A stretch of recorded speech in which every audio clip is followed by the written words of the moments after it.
and you can't express yourself as an individual because there's sort of like NDAs you have to sign. There's all of these legal requirements, all of this stuff that's going on.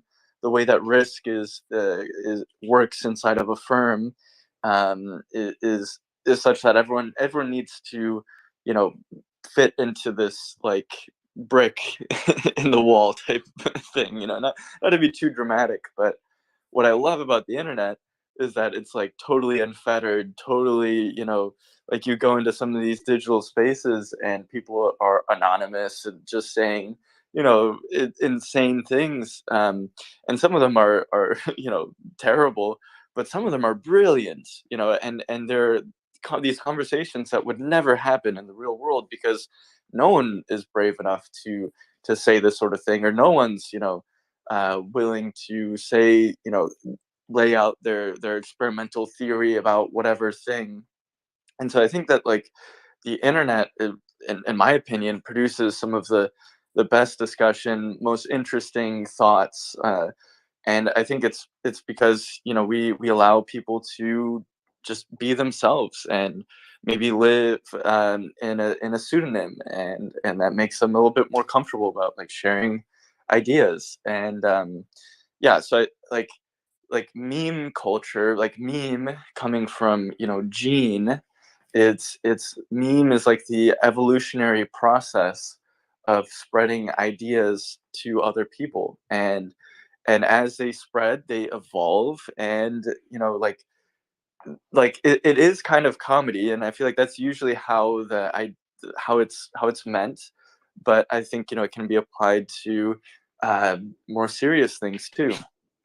So yeah, like MoonDAO kind of did start out as a meme, and but I think that's a cool thing. I think that's like it's a testament to like we're trying to um like capture this organic substrate of the internet, you know, and do some sort of alchemy around it to have it produce real world results. And you know, like we don't want to destroy the native environment of the internet. You know, the internet is steeped in memes and comedy and this culture that exists, and I think you need to you need to let that survive inside of your internet organization, or it no longer becomes an internet organization. It just becomes another like corporate bureaucracy.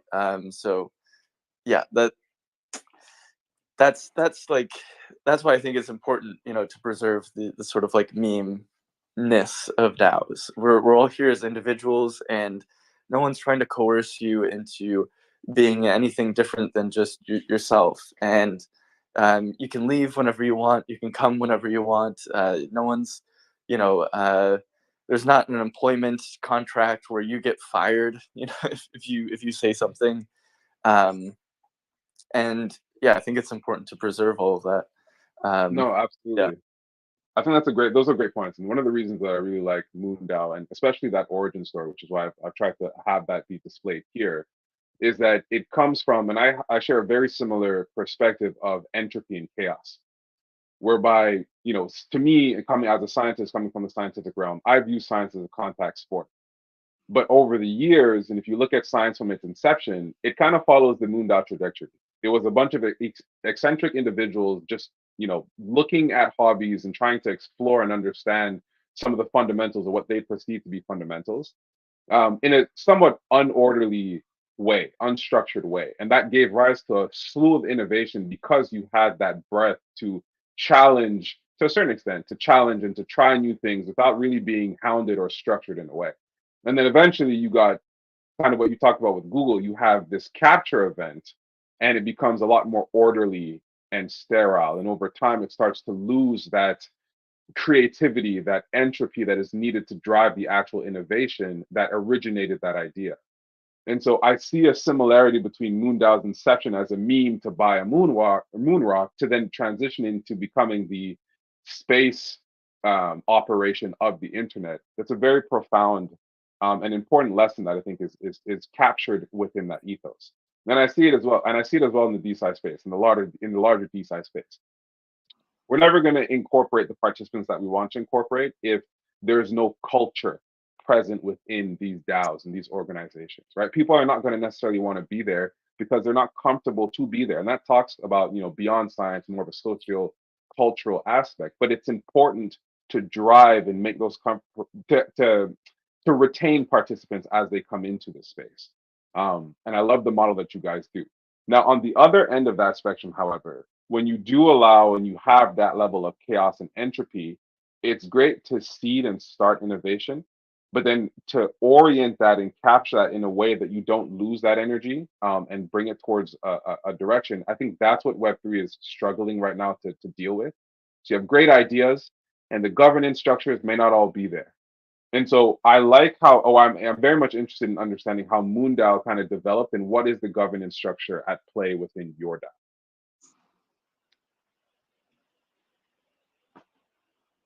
Yeah, Michi, I feel like you should take this one. Okay. So yeah, the governance structure is relatively flat in MoonDAO. We do have astronauts, and right now Pablo is our only astronaut. He basically serves as, the community leader, but he doesn't have any, executive or administrative authority over the DAO. He doesn't have any, it's not like a president or a CEO or anything like that. And then we also have a Senate that basically right now is filtering out or serves to moderate the direction that MoonDAO is going in. And that Senate is formed by people who we call rocketeers. A rocketeer is anyone at MoonDAO who comes in and actually starts a project with us. And so in that way, we're kind of trying to avoid, creating a bunch of bureaucrats. Like we don't want. We want to reduce bureaucracy as much as possible. And so, we have a Senate which votes on incoming proposals. And once those are passed through the Senate, it goes out to member vote, where everyone in the community gets to have a vote in this. And of course, this all revolves around Mooney, which is our governance token, and vMooney, which is what basically represents the voting power that you get in exchange for staking Mooney. It's a little more in depth than that. We have a lot of documentation on our processes, and we're constantly improving our governance as well. We're making changes all the time, and I feel like it's we've definitely had some hurdles. We've definitely made some mistakes, but we've learned from all of them, and we get a little less stupid every time we go through another round of governance, or go through our quarterly distributions. I guess that's another aspect of our governance I should mention, is that we do reward payments retroactively. So it's kind of hard to put labels on what our governance structure is, because I think just so many of these rules are being written right now. And I know that because we're the ones writing them. But I would say we're a meritocracy of sorts. We're very democratic. Our aim is to really democratize access to space. And I don't know where else I should go into dig into that, but I guess that's a broad overview of our governance process. It's very interesting, and it sounds very organic and almost modeled after an evolving system, right? I think we talk about in the space, it almost becomes an echo chamber where we DeSci's here, Web3's here, oh, it's been here. But if in the grand scheme of things, everything is so new, everything is a learning curve, everything is an experiment at this point in terms of what are the best operating practices to move forward in a particular endeavor, especially in a DAO that has so many components. And MoonDAO is a very large DAO. What size is your guys' community, if I may ask?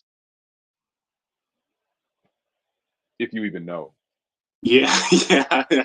I'm not sure. Also, I'm not sure by which metric Yeah. we should be using. Uh, Pablo, do you so have like some more concrete answers Yeah. on that? in the Well, I in the guess disc, yeah. how many people you have?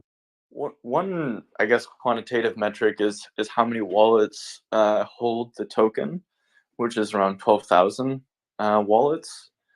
Um, but I'm sure some of those are bots and and all of that. Um, Like, but yeah, that's one way of looking at it. Our Discord has like 40,000, but or something like that. But there's definitely bots there. Um, yeah, I feel like a central question to a lot of Web3 um, and is like, what is a person? I know that sounds like it's a very difficult thing actually to figure out what is and is not a person. And like Sybil attacks, like I feel like that is like the core of the issue with any sort of governance is how do you avoid Sybils. So and yeah. have you guys suffered from similar attacks internally, and how have you guys handled that? Yes. So Okay. let's see. I think that the best example or the best. So yeah, we had one of our Blue Origin tickets. So we purchased a ticket or two tickets to go to space, and then one of them we had the the great and very difficult idea of going. Let's do random chance. Everyone gets one of these NFTs. We wanted them to be free because we wanted to go. Hey, it doesn't matter how much money you have. Doesn't matter if you have $1 or like $1 million. Everyone gets the same chance, and you can only get one of these NFTs. Which is like it's yeah. In a world where like people are hungry, like if you give them the opportunity to game a system, they will try, and that was a very gameable system. So what we decided to do is we tried to use kind of like the most strict like KYC. Like we literally asked people to submit like an ID and then a photo of themselves. We deleted all of this data, but we like tried to be as strict as possible. And the stuff that we saw was just absolutely insane. Like there are, I mean, some of you definitely all know this. There are like bot farms in like Indonesia and Kenya and different parts of the world that you'd never expect, where people sell their identities for like pennies on the dollar. And yeah, so we saw tons of bot activity during the Ticket to Space NFT, and we tried to remove them as they came. Just all right, kind of pattern matching. All right, we just got thousands of people from Indonesia, and all at like these like regular intervals. Okay, well these are probably bots. Um, yeah, it's a very very difficult problem, but uh, compounding on that problem is that the solution like that I'm seeing is like a non-anonymous solution. Like I hated the idea that we were collecting anyone's ID. I thought it was terrible.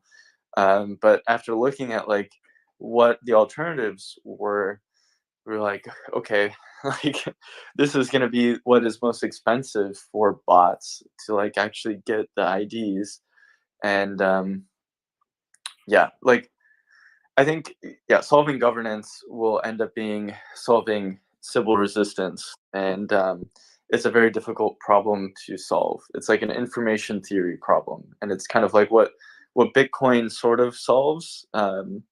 And yeah, I think that yeah, I'm very interested in this. If people are thinking about this in the audience and want to share their thoughts, I'd love to hear them. Because yeah, I think there's a dystopian future with this too, where we record everyone's eyeballs, and then we use that to determine whether or not someone's a person or not. But even if you do that, though, you can still buy those people's identities. Like you could still have, hundreds or thousands of people doing your bidding, and they are real people, but they're behaving like bots. So Yeah. it's very difficult. Yeah.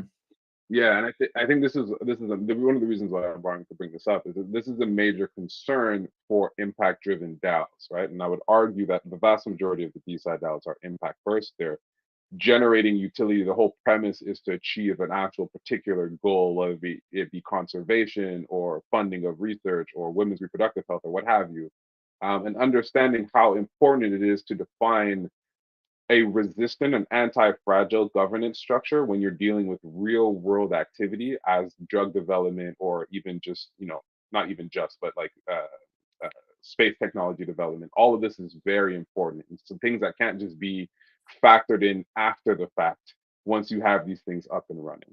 And so as a general lesson to those in the space that are building out their infrastructure, whether it be DAO or at least collective commons, you need to factor in the importance of this governance as it relates to what you're trying to do.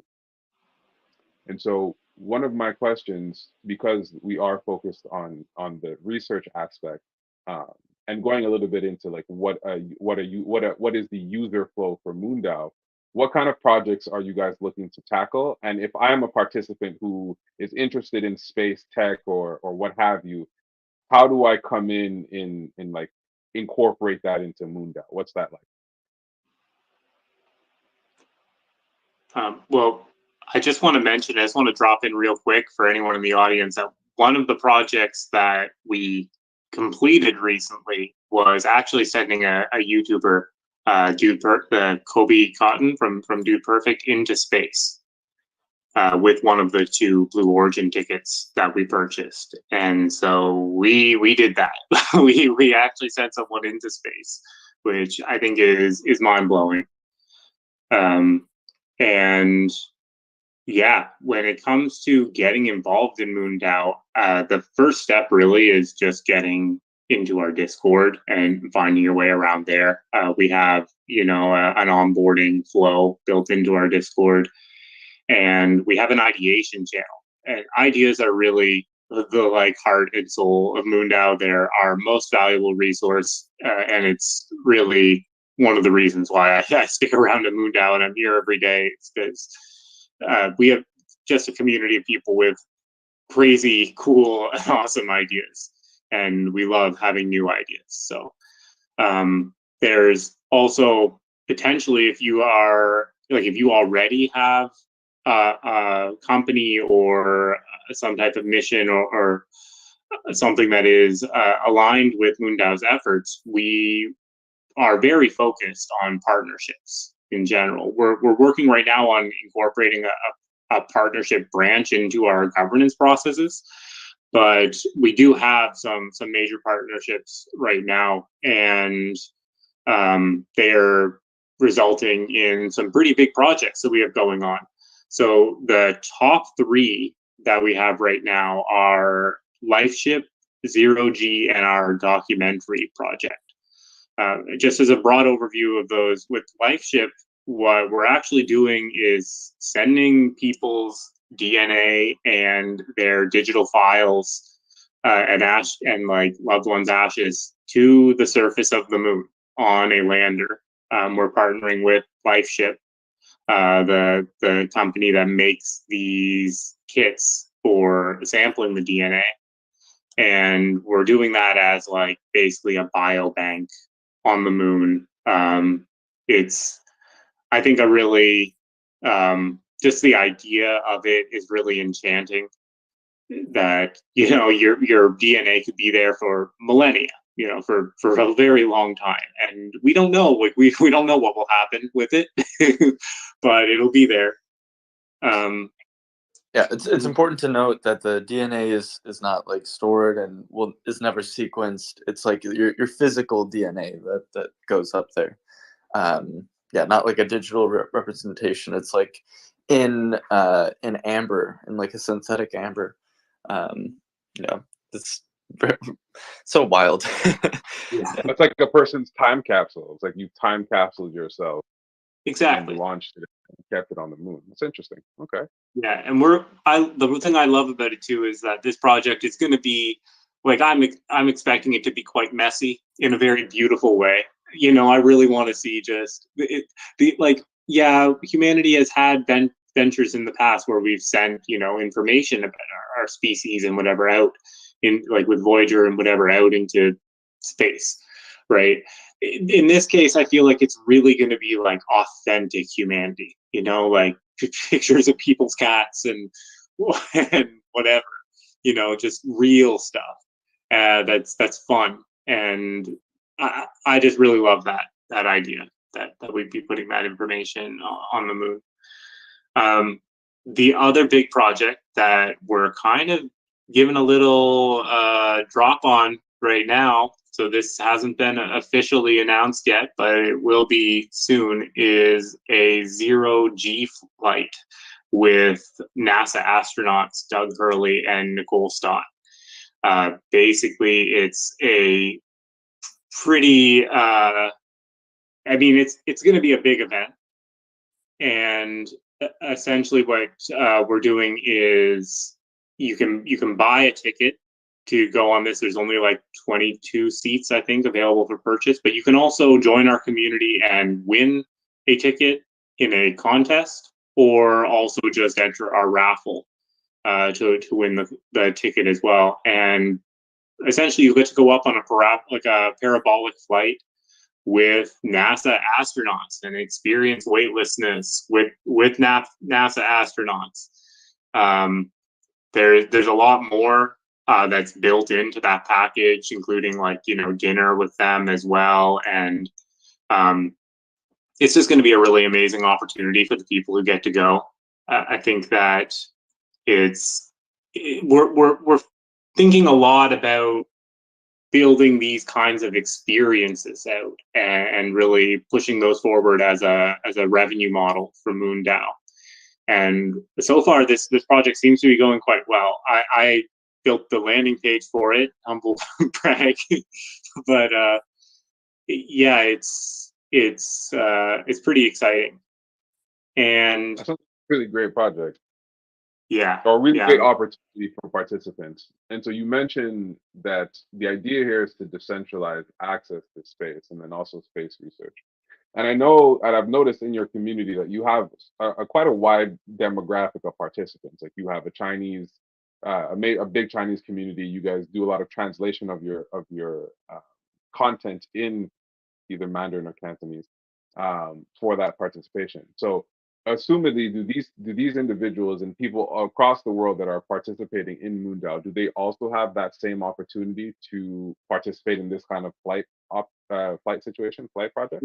exactly. Yeah, we're doing this in the true spirit of MoonDAO, which is like really giving access to everyday people. So there will be some people who are just everyday people getting this chance to go up for free, and to have this experience. And so that's really cool. Yeah, and on that same thread, the last major project that we have, I mean, we have a lot of projects in the works right now, but the last like major, like big one, right, that I want to mention is our documentary. So as I mentioned, we bought 2 tickets with Blue Origin, and one of them we used to send a very famous YouTuber into space. The second one was raffled off and won by a member of our community from China, and we will be sending him into space as well. Right now, it's kind of pending on a few things, getting him his visa, but also, as you know, there has been a few delays with Blue Origin's launches for the past few months because they ran into some technical issues. But we will be sending just an everyday person into space. It will be a first for, you know, for science and for humanity. And really, that's the true spirit of MoonDAO.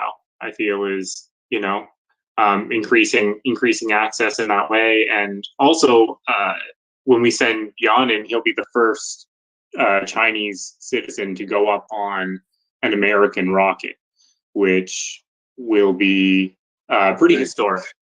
Yeah, that's big. That's really big. It's nice to see a DAO and a community collective, an internet community state, kind of heading up that breakdown of international, I guess, borders and boundaries. That's really interesting. Um, so as we approach the top of the hour, and we're not quite done yet, but if there are people in the audience who want to ask questions, please feel free to come up and put in a request, and I'll bring you up on stage. To kind of lead that off and to jump off of what we just mentioned, how are you guys dealing with the issue of international interaction, right? Like, different nations have different space organizations. And so if you're bringing in, for example, Chinese populations or whomever else across the world into American-based uh, space opportunities, are there issues with that from the government standpoint, from the legal standpoint, and how are you guys kind of facing that, or have you run up into those kind of challenges? Yes, those challenges definitely exist. They're very real. ITAR regulations are a thing that basically prevents basically any companies or governments from sharing information with each other about technology related to space, because obviously, a rocket can be used to send someone to space. It can also be used to send a nuke across national borders, right? So they're very, very. There's a lot of laws that yeah.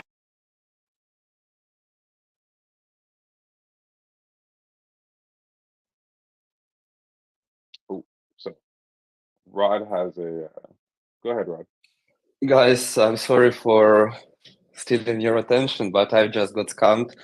There is a guy who follows all DeSci community, who knows what's happening, who attends a lot of our meetings, who reads a lot of our documentation, and he stalks us. He knows a lot about us, about all of people in DeSci.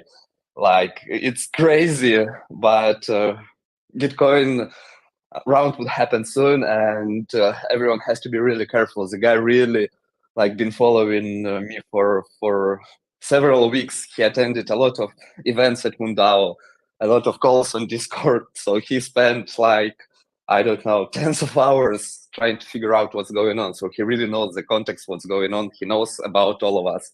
Sorry for stealing your time, but we have to be really careful. And on this side group on Telegram, the guy stalks a lot of people. A lot of people already contacted. Sorry for stealing your time, but it's crazy. Yeah, No, it's all.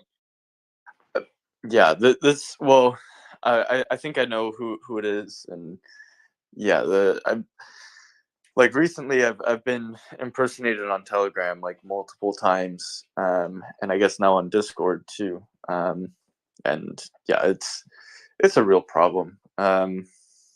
It's yeah, I don't sometimes crypto It's is not only you. He also tried to impersonate Boris from Gitcoin. Sorry for interrupting you, but it's a really huge problem for the whole community. Sorry for interrupting you, but it's not only No, you. that's a good warning. That's a good warning for everybody. And I saw it kind of going on. Just disclaimer to everybody. This is deviating from the actual point of our conversation, but I think it's actually an important point to bring up, because to me that's a sign of success of the DeSci space, right? When people start to impersonate us, um, and seeing that there's opportunity to be had in this space, I think is a metric, is the internet's way of showing us that we're actually burgeoning into something that is concrete. So I tend to try to look at things on the bright side. But yes, everybody, please be safe out there. There are scammers galore. DeSci is going to be attractive to people because, like we said, and like we've demonstrated, there's a lot of real impact, real world things that are going on, sending people to space, opening up space access, not just from an individual perspective, but a research endeavor perspective. And then all other forms of science. All of that is happening. So be wary, be mindful, and be vigilant. Pablo, I know Richie, you popped off because I think you had issues, and you were just talking about the international, constraints that exist with this. I'd love to really talk about that very briefly before we wrap up, because similar to your endeavor, right, in the biomedical sphere, there is, embargo is not the right word, but there are international secrecy laws that exist whereby you can't share, or people, governments frown on sharing a lot of tech innovation across borders. And so I think you guys are the most mature project that may have run into that. And so as a kind of a a guideline or the beginning of a standard operating procedure? How have you guys dealt with this kind of issue from the space angle? Yeah, it's a great question. And also, I just quickly want to say that I love that perspective of a success metric being the number of scammers. It's kind of true in like such a strange way. I Yeah, know. we're talking about how to measure, like the size of a community. Maybe it's the number of scams that you've encountered. Yeah. But let's see. Yeah, the the international collaboration piece. I mean, it's quite crazy to think that like when we started this project, I don't think any of us like realize or like we're caught in this position, like no one came into MoonDAO thinking like, oh, we're going to be brokering an international deal between China and the United States to send the first Chinese astronaut over to space from the United States, like, but this is like, it's serious, and like the Chinese government is like aware of this, and so is the U.S. government, and like I don't think that yeah, like I don't think anyone could have anticipated that this would have been the situation that we find ourselves in. But yeah, we exist in sort of uh like a Cold War era sort of regulations, where there's sort of this paranoia that prevents people from cooperating and working together. Um, but yeah, actually, well, hey, it's almost like the same as what you're saying with the scammers. Like, I think the impact of a technology can also be measured in its negative use. So like, space and rocket technology is so powerful, and it can be measured in that power by also its destructive capability. And um, like our entire space program started because we wanted to bomb Russia. Like we wanted to literally nuke Russia. Like that is why we have rockets, and that's why we go to space. Like that, it's like I recently did a tour of like the early space sites, and like I don't know, like I can't imagine what was going through their minds at the time. Like we have Rod right now in our audience, and Rod was born in Russia. But there's this like meme on the internet of like, um, it's funny to describe a meme in words, but I'll try my best. It's like two governments that are like at odds and fighting each other and like wanting to kill each other, but then two like based like the based guy meme, that the with the beard that says no. Yeah. It's Yeah. that, but like one guy from the US and another guy from China, another guy from Russia, and they're like, we're bros, like it doesn't matter what these um like I think that I mean, it gets pretty deep. I think that we're witnessing right now the dissolving of the nation state, and I know that's like a really big statement to make, but like there are mathematical grounds for that. Cryptography gives people individual sovereignty and individual rights in a way that, like, it used to be gold would give people this sort of like ability to opt out of any sort of national currency, or um and now that's Bitcoin, it's Ethereum, it's all these things. And I think with this, like it's like the people claiming back power and going, hey, we actually don't need these massive, uh like like we talked about like big tech, right?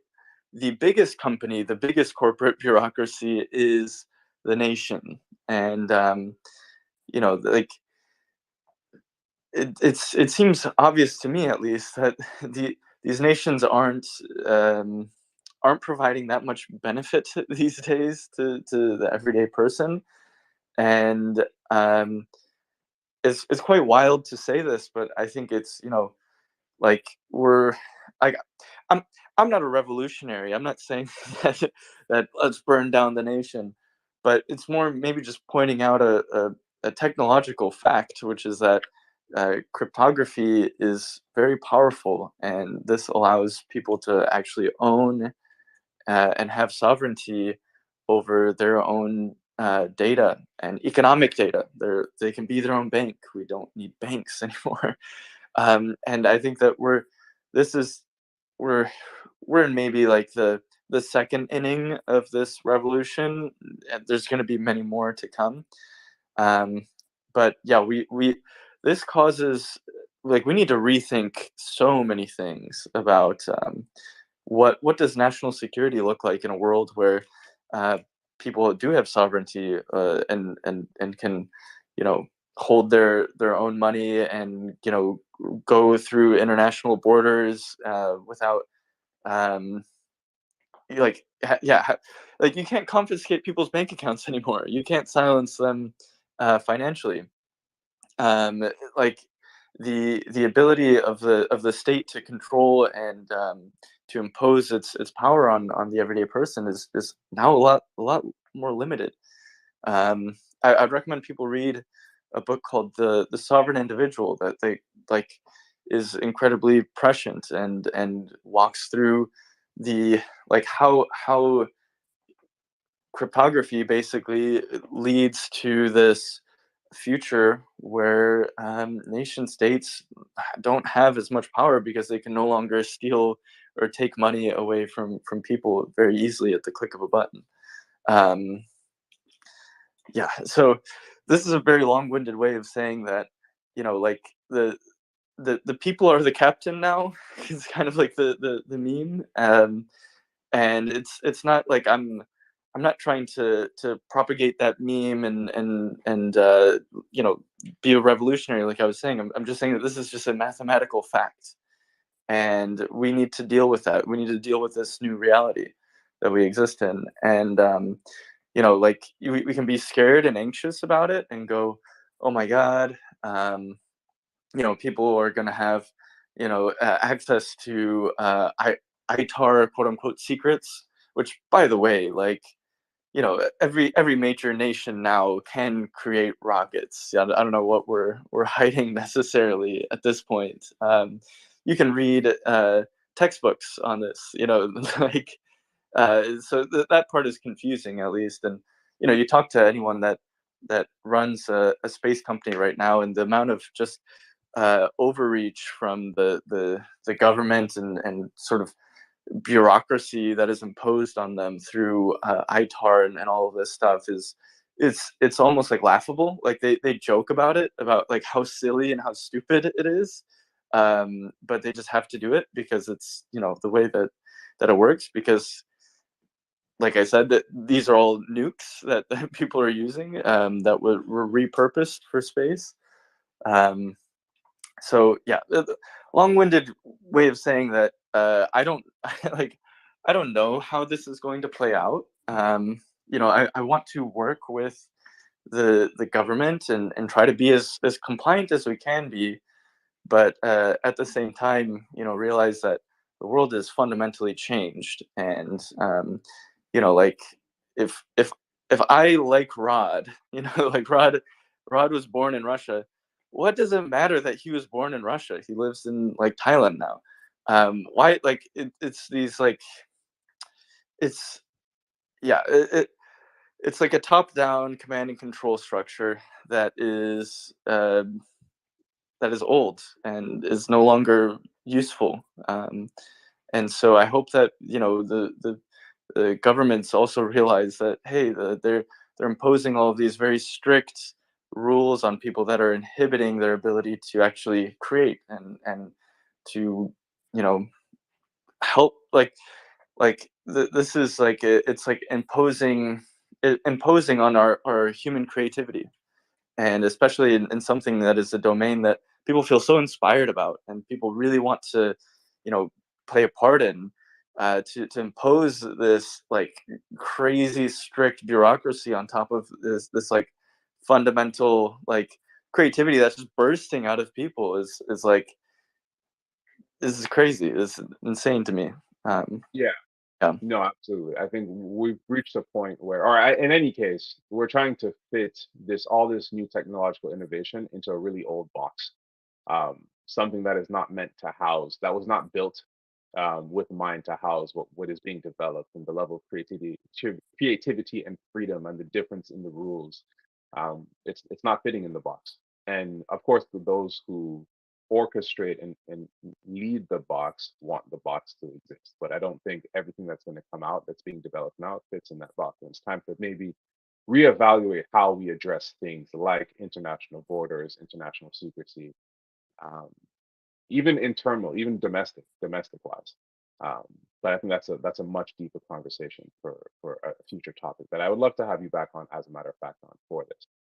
But as we wrap up, since we have gone a little bit over time, are there any brief final? Actually, I have maybe one more question. How can the wider community, the DeSci community as a whole, help support MoonDAO? Go for it, maybe. Yeah, give us your brain power. We want your brains. That's what we need. We're gonna take your brain tissues, sample them, grow little organoid structures, hook them up to BCIs, and then create an advanced AI to run our community. I'm joking, but we do want your ideas, and I think that the best way to get involved is step one: join us on Discord. That's our real, like, that's our collective brain. That's where all the thinking and all the stuff really happens. We have town hall events that are great for people, especially when you're just getting your toes wet with MoonDAO. And we have guild meetings. So if you're specifically interested in the space engineering aspects that we've talked about today, we do have a space engineering guild. We also have a growth guild that focuses on marketing. We have a community guild, which is where I'm really focused a lot, which is just, improving our operations, our governance structures, increasing automation. And we also have the Dev Guild, where we do all types of development work, both Web 2 and Web 3. And so those things are growing. We've kind of still figuring out, the best way to handle these things, how to get around things like time zones. That's a big issue, being in a global community. But yeah, join us on Discord. Check out our website, MoonDAO. Follow us on Twitter. All the things. That's the best way to get started. And then, check out the stuff in ideation. Talk to people. We're really a networking community, and there are so many opportunities for you to get involved if you just, reach out to the right people in the community. Absolutely. I want to reintone that. Follow them on Twitter, follow all their socials, reach out to Michi, Pablo, MoonDAO, Rod, and Manuel, who was here previously. Whether you be interested in the more scientific side of space travel, astrophysics, those kind of things, or the more social aspect, which is imperatively important to have a really cohesive community. I think MoonDAO stands as a good example of where DAOs have the potential to go, and even they're in their baby phases. But they've done really great things so far. So definitely do reach out to them. Go join the and help expand the virtual space that is MoonDAO, so we can start to expand the actual real frontier that is space outside of and existence out of this little blue rock that is spinning in space. So with all that being said, thank you both Pablo and Michi again for coming on and telling us, speaking to us about MoonDAO and all these things that are tangential to it. I hope you guys have a great weekend. And I will see the rest of you here for next week's episode of DeSci Rising. So with that being said, everybody have a great weekend, and reach out, communicate, share, and just have a great time.